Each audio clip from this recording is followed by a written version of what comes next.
saya Afiq. Hari ini saya akan memberikan tips-tips di dalam cara menjimatkan perbelanjaan kereta. Tips yang pertama ialah cara untuk memperbarui lesen kenderaan bermotor. Tips-tipsnya ialah kita perlulah membandingkan harga dan servis syarikat-syarikat insurans yang berada di Malaysia ini. Setelah itu, pilihlah syarikat insurans yang memberikan servis yang terbaik dan harga yang murah. Selain itu, untuk mengelakkan kos yang servis yang berlebihan, kita perlulah servis kereta dengan lebih awal untuk mengelakkan komponen-komponen kenderaan dari kerosakan yang besar serta dapat mengelakkan mengeluarkan perbelanjaan yang besar. Okeylah, setakat itu saja. Sekian, terima kasih.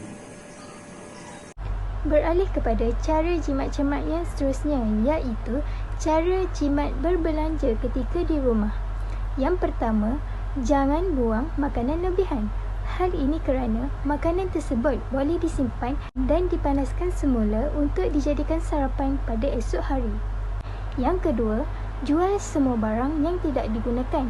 Barang tersebut boleh dijual di dalam website mudah.my. Tanpa kita sedari, mungkin ada orang yang berminat dan ingin membeli barang yang kita iklankan. Cara jimat yang ketiga ialah dekor atau DIY sendiri rumah.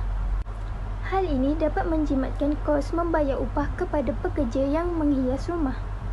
Itu merupakan antara cara jimat cermat perbelanjaan ketika di rumah. Selamat mencuba!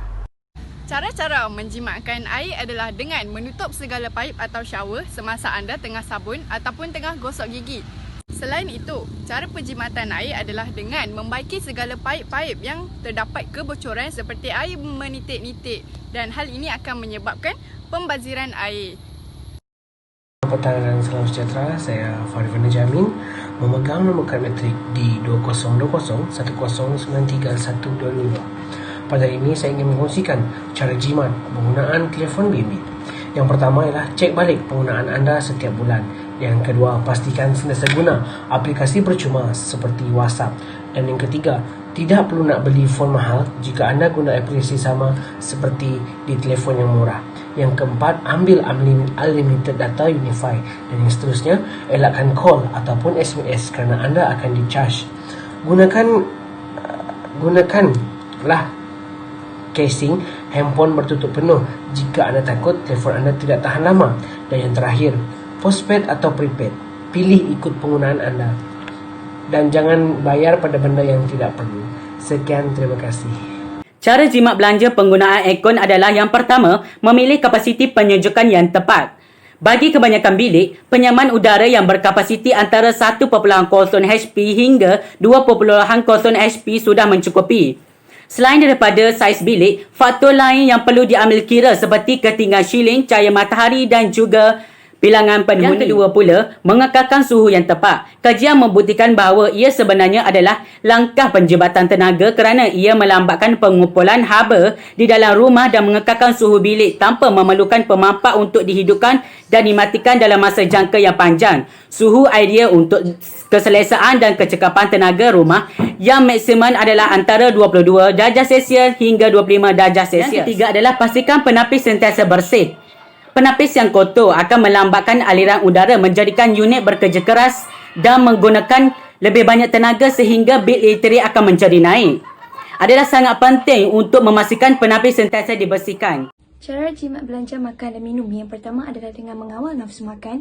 Boleh dikatakan 50% daripada gaji orang zaman sekarang hanya dihabiskan untuk makan. Yang kedua adalah dengan membawa bekal. Sekiranya bekerja, dinasihatkan cuba untuk membawa bekal dan elakkan untuk makan di luar. Yang ketiga adalah dengan menghadkan satu lauk untuk setiap hidangan. Yang keempat, hadkan untuk berbelanja atau makan makanan yang segera di restoran yang mahal. Yang keenam, berhenti minum kopi jenama yang mahal. Yang ketujuh, diet yang sihat. Yang kedelapan, amalan pemakanan yang seimbang. Yang kesembilan, masak sendiri di rumah. Dan yang terakhir adalah dengan membeli keperluan asas makanan terlebih dahulu. Seterusnya adalah cara jimat belanja bayaran pinjaman atau pembiayaan bank dan bil-bil lain. Langkah pertama adalah bayar pinjaman atau bil kad kredit sebelum due date untuk elakkan interest. Terdapat dua kesan apabila membayar lambat atau skip bayaran. Kesan pertama adalah late interest charge dan yang kedua ialah interest boleh berubah sekiranya sering skip bayaran. Kesannya adalah tempoh pinjaman menjadi lebih lama daripada sepatutnya. Langkah kedua adalah gunakan perbankan online untuk elakkan daripada terlupa atau tidak sempat untuk bayar hutang dan bil. Anda boleh bayar pinjaman ke bank lain walaupun sistem online yang anda gunakan bukan daripada bank yang sama. Sedia maklum, cukai pendapatan adalah cukai yang dikenakan atas pendapatan daripada pengajian, komisen, kerja lebih masa ataupun overtime, allowance yuran, pengarah, dividen sewa, royalti, pendapatan perniagaan yang diterima oleh individu, syarikat, koperasi, persatuan dan sebagainya pada setiap tahun. Terdapat beberapa cara atau kaedah untuk jimat belanja bayar cukai pendapatan yang boleh kita bincangkan, tetapi saya akan menjelaskan hanya dua cara yang berkesan atau yang paling efektif, iaitu yang pertama ialah self relief, yang mana apabila kita membuat keputusan untuk bayar cukai, kita akan terus dapat self relief iaitu sebanyak RM9,000. RM9,000, maafkan saya. Seterusnya, perlindungan insurans nyawa dari EPF sebanyak RM6,000. Bayaran untuk perlindungan diri lebih baik dari bayar cukai yang terlalu tinggi. Sekurang-kurangnya kita tahu kita dilindungi dan bagusnya kita boleh kurangkan cukai dengan bayar secara premium. Ataupun kita juga boleh menabung dalam KWSP sebagai bekalan hari tua. Yang pasti duit itu tetap kita punya, bukan? Apa salahnya? Renung-renungkan. Antara cara berjimat belanja shopping iaitu membeli belah ialah dengan membuat persediaan awal dengan membuat list barangan yang hendak dibeli. Ikut saja semua list tersebut. Hiraukan apa-apa promosi dan jangan beli apa-apa barang yang tiada dalam list tersebut.